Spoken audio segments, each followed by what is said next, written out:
আমরা এখন আছি গভীর জঙ্গলে। দেখেন গ্রামীণের নেটওয়ার্ক সব জায়গায় থাকে। আমরা মোট 13 জন আসছি, 7টা বাইক আসছে।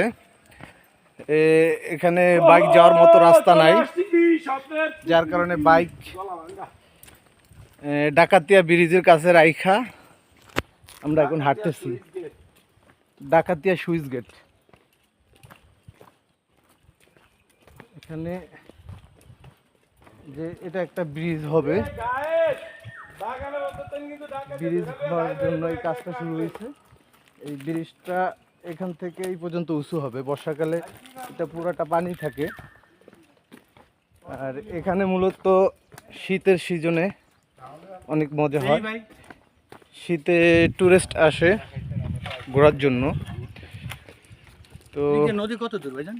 কি মাছ ভাই? 5 মিনিট লাগবে। চিংড়ি মাছ। চিংড়ি মাছ। এগুলো কোথায় পাইছেন? ওই সামনে নদী না? এখান থেকে কত দূর? 5 মিনিট। ঠিক আছে ভাইজান। এই যে একজন ভাই লোকের সাথে দেখা হয়েছে, উনি হচ্ছে গিয়ে মাছ ধরে নিয়ে আসছে। এখানকার জায়গাটা খুবই চমৎকার, যারা কখনো আসেন নাই আসতে পারেন, দেখার মতো জায়গা।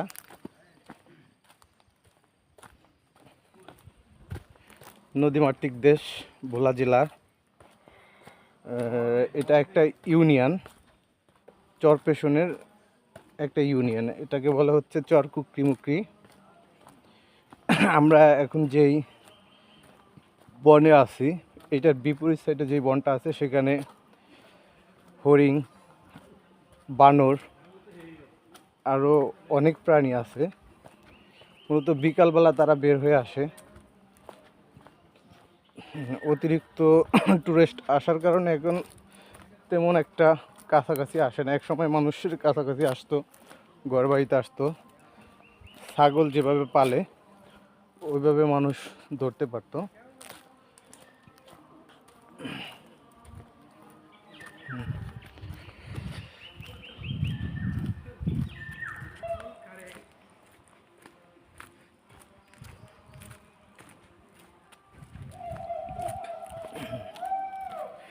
গভীর জঙ্গল, কেওড়া গাছ। আপনারা যে গাছগুলা দেখতে পাচ্ছেন এগুলো হলো কেওড়া গাছ। এগুলার শিকড় খুবই ধারালো, এই যে আপনারা দেখতে পাচ্ছেন।